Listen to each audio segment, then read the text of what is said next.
Critical reasoning is one of the main three question types on the verbal portion of the exam. And I just want to spend a minute talking about how I look at critical reasoning and a few of the things that I do that help me to get a top score on this section and move along at a decent clip. So number one, you need to know that critical reasoning isn't going to be the fastest section on the verbal for you. Typically, the fastest section on verbal is the sentence correction section. The reason is there's just more language here and it does involve a little bit more heavy lifting, and because there's so much more to read, it does take a little bit longer. My personal advice is start with the question stem first. So read this and try to figure out what you're looking for in terms of what you want your answer to achieve. So what do I want my answer to do? Which of the following is an assumption on which the argument depends? Okay, so one of the below is something that my argument assumes is true. That's essentially what this question stem says. So one of the following is something that fits in with my evidence above or argument above and links it to the conclusion that I've drawn above. And so this is going to be something that either fills a void in my reasoning that I didn't mention, or remove some sort of outside possibility that would weaken my conclusion. And we'll talk more about assumption questions in the assumption video. But the first thing I do is I read the question stem. So this is number one. Number two, give this a thorough read. So give the actual paragraph a really good read over. I like to read actually twice most often because I'm not a great fast reader.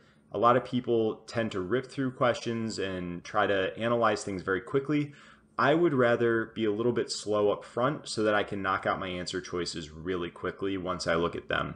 I also think it's really important to conceptualize what we want in an answer choice, and that is done before we ever get down to answer choice A. So before we get down to our answer choices, I want to have an idea of what is my answer going to achieve? What direction are we going in? So I read the paragraph, and I often read it once quickly just for meaning, and then I'll reread for detail. What I'm trying to pick up on is specific language. So looking at this example, land-dwelling birds. Why did they say land-dwelling? Why did it say mainland? Why did it say, let's see, natural predator instead of just predator?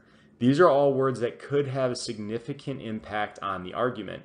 Now, you want to really focus on the conclusion in critical reasoning, especially when you're dealing with a strength and weaken or assumption question. These question types revolve around identifying the conclusion and supplying a piece of evidence in your answer choices that either strengthens, weakens, or otherwise affects the conclusion. But at the end of the day, you want to answer the question that's being asked. And it's nice to try to fit everything into a predefined bucket like a strengthen or a weaken question, but they'll throw you oddball questions, and at the end of the day, just answer what's being asked. So first we've read our question stem, then we've read our paragraph maybe twice if that is something that you're into investing in. I personally do, but you don't have to. I'm not taking notes as I go through this on my notepad on test day. I think it wastes time and I don't think it helps that much. I'd actually rather read it twice than waste time taking notes. And now I'm going to go through my answer choices. And we're going to use the same approach we use on sentence correction questions, which is to use a grid A, B, C, D, E, where we drop down a vertical line and draw a horizontal line across.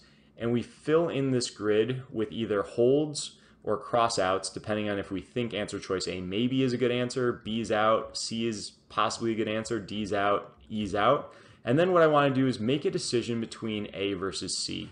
And the things I'm looking to focus on in my answer choices as I plug along is I'm looking for scope language, and I'm looking for the direction that the answer choice pushes us. So if I'm looking to strengthen and the answer choice weakens, obviously I'm going to cross it out. If I'm looking to strengthen and the answer choice is completely irrelevant, I'm going to cross it out.